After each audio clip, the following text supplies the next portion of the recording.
ତ ପିଲେମାନେ ଆଜି ଆମେ ହିମକଳ ହିମକାଳ କବିତାଟିକୁ ପାଠ କରିବାକୁ ଯାଉଛେ, ଯାହାକୁ ରଚନା କରିଛନ୍ତି ରୀତି ଯୁଗର ବରଣ୍ୟ ସାଧକ କବି ଦୀନକୃଷ୍ଣ ଦାସ। ବୁଝିପାରିଲା? ଦୀନକୃଷ୍ଣ ଦାସ। ତେବେ ଆସ ପିଲେ ପ୍ରଥମେ ଜାଣିନେବା। ଦେଖ ପିଲେ, ପ୍ରଥମେ ଜାଣିବା କବିଙ୍କ ପରିଚୟ। ତେବେ ଦେଖ ପିଲେ, ଜୀବନ ଯାହାର ଦୁଃଖମୟ, ଦାରିଦ୍ର୍ୟ ଯାହାର ଅସାର, ସତ୍ୟ ପାଇଁ ଯେ ନିର୍ଭୀକ ଏବଂ ସ୍ପଷ୍ଟବାଦୀ, ସେ ହେଉଛନ୍ତି ଦୀନକୃଷ୍ଣ ଦାସ। ମଧ୍ୟଯୁଗୀୟ କାବ୍ୟ ପରମ୍ପରାର ଏକ ବହୁତ ଚର୍ଚ୍ଚିତ ପ୍ରତିଭା ତଥା ରୀତି ସାହିତ୍ୟ ପରମ୍ପରାର ଆଦ୍ୟ ଶ୍ରେଷ୍ଠା। ତେବେ ପିଲେମାନେ, କବି ଦୀନକୃଷ୍ଣ ଦାସଙ୍କର ଜନ୍ମ ଜଳେଶ୍ୱରରେ ହେଇଥିଲା। ତାମାନେ ଜଳେଶ୍ୱରରୁ ଦେଖ ପିଲେ, ଜଳେଶ୍ୱରରେ ସେ ଜନ୍ମ ହେଇଥିଲେ। ସେ ପୁରୁଷୋତ୍ତମ କ୍ଷେତ୍ର ପୁରୀକୁ ନିଜର କର୍ମ ଭୂମି ଭାବରେ ବାଛି ନେଇଥିଲେ। ହଁ ପିଲେ, ଏବଂ ଓଡ଼ିଆ ସାହିତ୍ୟକୁ ତାଙ୍କର ଅବଦାନ କଣ? ରସ କଲ୍ଲୋଳ, ରସ ବିନୋଦ, ପ୍ରସ୍ତାବ ସିନ୍ଧୁ, ଜଗମୋହନ ଛାନ୍ଦ, ନାମରତ୍ନ ଗୀତା, ଭୂତକେଳି, ଜ୍ଞାନସାଗର, ଅନେକ ଅନେକ ଭଜନ, ଜଣାଣ, ଚଉପଦୀ ଓ ଚଉତିସା ମଧ୍ୟ ବୁଝିପାରୁଛ ନା? ଏବଂ କାନ୍ତି କୌଳି ପଦାବଳୀ ମାଧ୍ୟମରେ ନିର୍ମଳ କବିତ୍ୱର ଧାରା ପ୍ରବାହିତ ହୋଇ ନିର୍ମଳ କବିତ୍ୱର ସ୍ୱଚ୍ଛ ଶ୍ଵେତ ଶ୍ରେଣୀ ଧାରା ପ୍ରବାହିତ ହୋଇ କବି ଦୀନକୃଷ୍ଣ ଭକ୍ତ କବି ଜୟଦେବଙ୍କ ତୁଲ୍ୟ ଓଡ଼ିଆ ସାହିତ୍ୟରେ, ଦେଖ ପିଲେ, ଓଡ଼ିଆ ସାହିତ୍ୟରେ ଗୌରବ ଅର୍ଜନ କରିଛନ୍ତି। ବୁଝିପାରିଲା? ତାମାନେ କବି ଦୀନକୃଷ୍ଣଙ୍କୁ ଓଡ଼ିଆ ସାହିତ୍ୟର ଜୟଦେବ ବୋଲି କୁହାଯାଏ। ଏବଂ ସେ ଜଣେ ମଧ୍ୟ ଓଡ଼ିଶା ବୈଷ୍ଣବ ଇତିହାସରେ ସେ ଜଣେ ଥିଲେ ସମନ୍ୱୟବାଦୀ, ବୈଷ୍ଣବ ଭକ୍ତ କବି ବା ବୈଷ୍ଣବ ସନ୍ନ୍ୟାସୀ ମଧ୍ୟ ସେ ଥିଲେ। ଏବଂ ଦେଖ ପିଲେ, ଆଜି ଆମେ ଯୋଉ ହିମକାଳ କବିତାରୁ ଯାଉନେ, ତାହା ମଧ୍ୟ ତାଙ୍କର ସର୍ବଶ୍ରେଷ୍ଠ କୃତି। ମାନେ ଯଦି କହିବା, ରସ କଲ୍ଲୋଳ କାବ୍ୟରୁ ଆସିଛି ଏବଂ ଆପଣାର ଶ୍ରେଷ୍ଠ ରଚନା ରସ କଲ୍ଲୋଳକୁ ସେ ପ୍ରଭୁ ଜଗନ୍ନାଥଙ୍କ ପ୍ରେରଣାରେ କରିଥିଲେ। ବୁଝିପାରିଲା? ଜଗନ୍ନାଥଙ୍କ ଆଶୀର୍ବାଦରୁ ସେ ରଚନା କରିଥିଲେ ରସ କଲ୍ଲୋଳ କାବ୍ୟ। ବୁଝିପାରିଲା?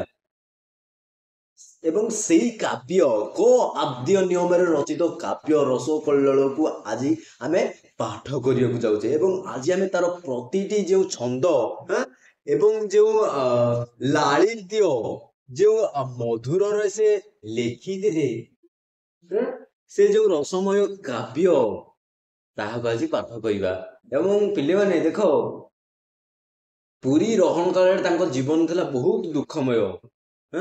କଣ ଦୁଃଖମୟ ଥିଲା, ଏସବୁ ଯଦି ଜାଣିବାର ଇଚ୍ଛା କମେଣ୍ଟ ବକ୍ସରେ ନିଜେ ଲେଖିକିନା ଜଣେଇବ। ଯଦି ହବ ତାର ଆନ୍ସର ସେଇଠି ଦେବି, ନହେଲେ ତା ପାଇଁ ମଧ୍ୟ ଏକ ସେପାରେଟ ଭିଡିଓଟେ ବନେଇବା। ତେବେ ଦେଖ ପିଲେ, ହିମକାଳ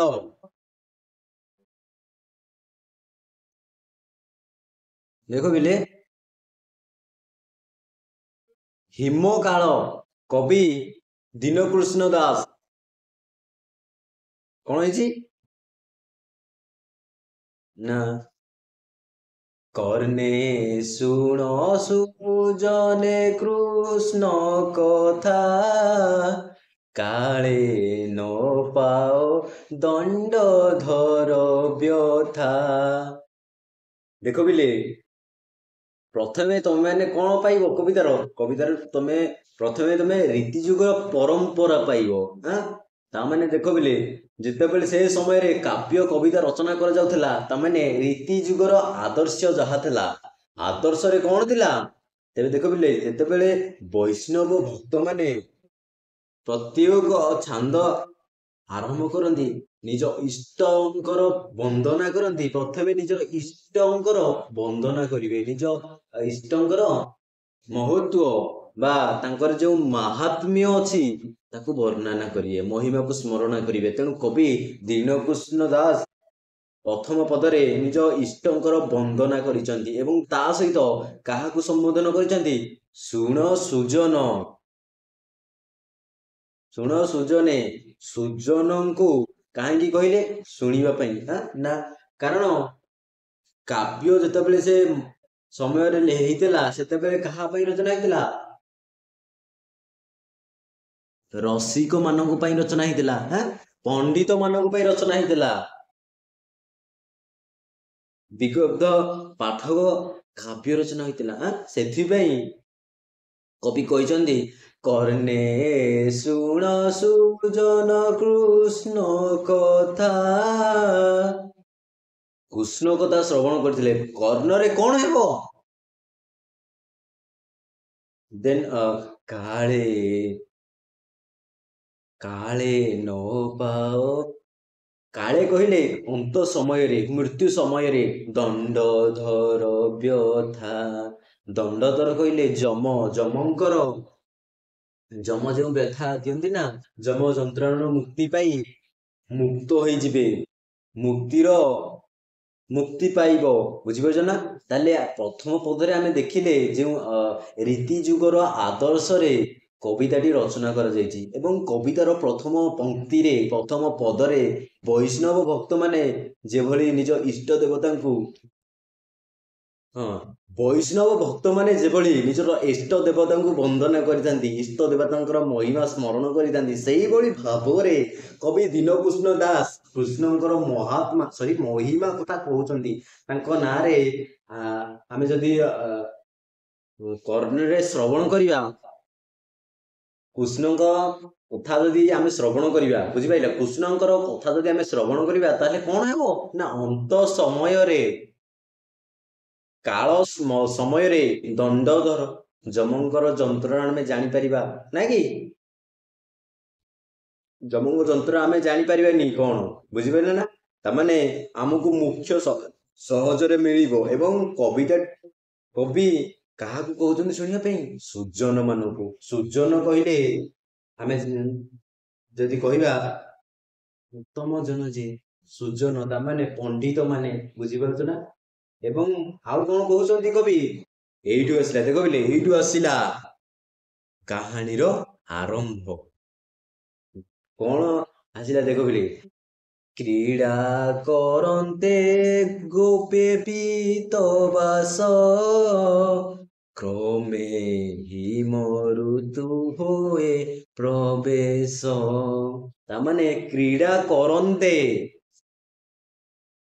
କିଏ କ୍ରୀଡ଼ା କରୁଛନ୍ତି? ଗୋପରେ, ମାନେ ଗୋପପୁରରେ କିଏ କ୍ରୀଡ଼ା କରୁଛନ୍ତି? ପୀତବାସ। ପୀତବାସ କହିଲେ ବିଲେ ପୀତ ବସ୍ତ୍ର ପରିଧାନ କରୁଛନ୍ତି ଯିଏ, ପୀତବାସ କହିଲେ କୃଷ୍ଣ। ସେଇ କୃଷ୍ଣ କଣ କରୁଛନ୍ତି? ଗୋପପୁରରେ କ୍ରୀଡ଼ା କରୁଛନ୍ତି। ଯେତେବେଳେ ଗୋପପୁରରେ ଶ୍ରୀକୃଷ୍ଣ କ୍ରୀଡ଼ା କରୁଛନ୍ତି, ସେ ସମୟରେ କ୍ରମ ହିସାବରେ ହିମ ଋତୁ ହୁଏ ପ୍ରବେଶ। ବୁଝିପାରିଲା? ହିମ ଋତୁ ହୁଏ ପ୍ରବେଶ। ହିମ ଋତୁ କହିଲେ କଣ ନା, ହେମନ୍ତ ଋତୁ, ଯାହାକୁ ଶୀତ ଋତୁ ବୋଲି ସାଧାରଣତଃ କହିଥାଉ, ନା ନାଇଁ? ହେମ ଋତୁ, ଶୀତ ଋତୁ, ତାମାନେ ହିମ କାର୍ତ୍ତିକ ମାଗ ଶିର, ରାତିରେ ପଡଇ ଶିଶିର। ଏଇଭଳି ଥିଲା ନା ନାଇଁ? ତାମାନେ କାର୍ତ୍ତିକ ମାଘଶିର ମାସ ଯେଟାକୁ ଆମେ କହୁଛେ, ସେଇ ମାସଟାକୁ କହନ୍ତି ହେମନ୍ତ ଋତୁ ବା ଶୀତ ଋତୁ। ସେ କ୍ରମରେ କଣ ହେଇଛି ନା, ହିମ ଋତୁ ପ୍ରବେଶ କଲା। ଯେତେବେଳେ ଗୋପପୁରରେ ପୀତବାସ ଶ୍ରୀକୃଷ୍ଣ କ୍ରୀଡ଼ା କରୁଛନ୍ତି, ସେହି ସମୟରେ କ୍ରମ ଅନୁଯାୟୀ ସେ ହିମ ଋତୁ ବା ଶୀତ ଋତୁ ପ୍ରବେଶ ହୋଇଲା। ଏବଂ ହେବା ପରେ କଣ ହେଲା? ଦେଖ ବିଲେ, କଲା ଦିବସକୁ ଅତି ନିଉନ, କହୁଁ କହୁଁ ପୋଡ଼ିଲା ପଦ୍ମବନ। ତାମାନେ ଦେଖ ବିଲେ, କଣ କଲା? ଶୀତ ଋତୁ, ହିମକାଳ ଯେତେବେଳେ ଆସିଲା ନା, କଲା ଦିବସକୁ ଅତି ନ୍ୟୁନ। ଦିବସ କହିଲେ ବିଲେ, ଏଠାରେ ଦିବସ କହିଲେ ଦିନ, ଦିନକୁ କଣ କଲା? ଦିନକୁ କଲା କଣ? ଅତି ନ୍ୟୁନ। ନ୍ୟୁନ କହିଲେ ଅତି ଛୋଟ, ଦିନ ହୋଇଗଲା ଛୋଟ। ତମେ ମାନେ ମଧ୍ୟ ଲକ୍ଷ୍ୟ କରିଦବ ବିଲେ, ଯେତେବେଳେ ଶୀତ ଦିନ ଆସେ ରାତିରେ ବଡ ହୋଇଥାଏ, ବୁଝିପାରିଲା? ରାତି ବଡ ହୋଇଥାଏ, ଦିନ କଣ ହୋଇଥାଏ? ଦିନ ସାନ ହୋଇଥାଏ ନା, ଦିନ ଛୋଟ ହୋଇଯାଏ ନା। ତେଣୁ ଏଠି ମଧ୍ୟ କବି ଦୀନକୃଷ୍ଣ ଦାସ କହୁଛନ୍ତି, କଲା ଦିବସକୁ ଅତି ନିଉନ। ହିମକାଳ କଣ କଲା? ଦିନକୁ ଛୋଟ ଦିନ କଲା, ବୁଝିପାରିଲା? ତା ସାଙ୍ଗରେ କହୁଁ କହୁଁ ପଡିଲା ପଦ୍ମବନ, ପଦ୍ମର ବନ, ପଦ୍ମବନକୁ ପୋଡିଗଲା। ତମେ ମଧ୍ୟ ଦେଖିଦବ ଖରା ଦିନେ ଖିଲିଖିଲି ହୋଇ ସେ ହସେ ପଦ୍ମ, ବର୍ଷା ଦିନେ ମଧ୍ୟ ତାଠାରୁ ଭଲ ଭାବରେ ପ୍ରସ୍ଫୁଟିତ ହୁଏ ପଦ୍ମା। ପରନ୍ତୁ ଯେତେବେଳେ ଶୀତ ଦିନ ଆସେ, ପତ୍ରକୁ ଟିକେ ଲକ୍ଷ୍ୟ କରିବ ଟିକେ, ଫୁଲକୁ ଟିକେ ଲକ୍ଷ୍ୟ କରିଥିବ, ପୋଡିଯାଏ ନାଇଁ? ତାମାନେ ହିମକାଳେ ଯେତେବେଳେ ଆସେ କଣ ପଡିଯାଏ? ପଦ୍ମବନ ପୋଡିଯାଏ। ଏବଂ ତାପରେ ଦେଖ ବିଲେ କବି ସେଇକୁ କଣ କରୁଛନ୍ତି? କବି ସେଇ କଥାକୁ କହୁଛନ୍ତି, ଦେନ୍ ଏ ଯାହାର ଯେଉଁ ଦଶା ଥାଇ, କାହା ବଳ ଆନ କରି ନ ହୋଇ। ତାମାନେ କବି ଏଠି କଣ କହିଲେ? ଏଠି ଭାଗ୍ୟବାଦୀ ପ୍ରସଙ୍ଗ ଉତ୍ଥାପନ କଲେ କବି।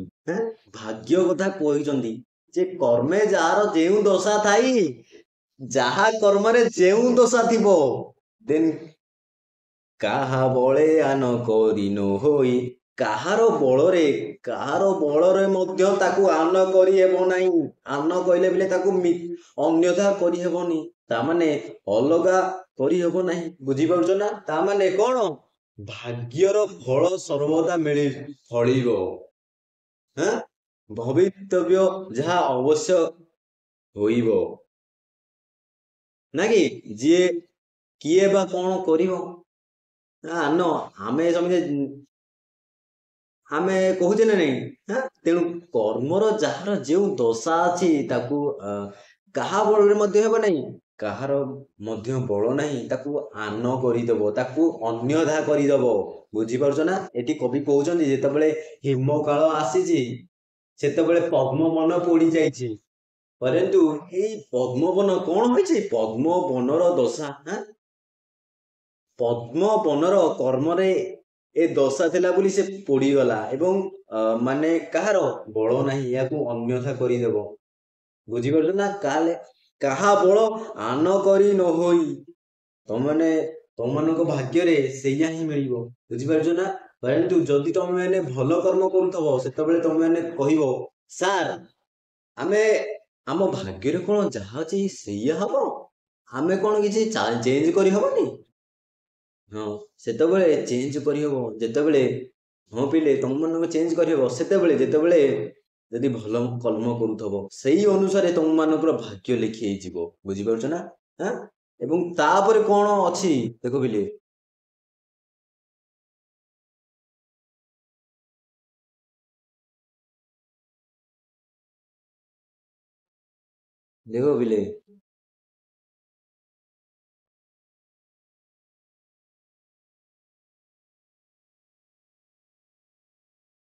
ଏସବୁ ତମମାନଙ୍କର ପରବର୍ତ୍ତୀ ସମୟରେ ଆଲୋଚନା କରିବା।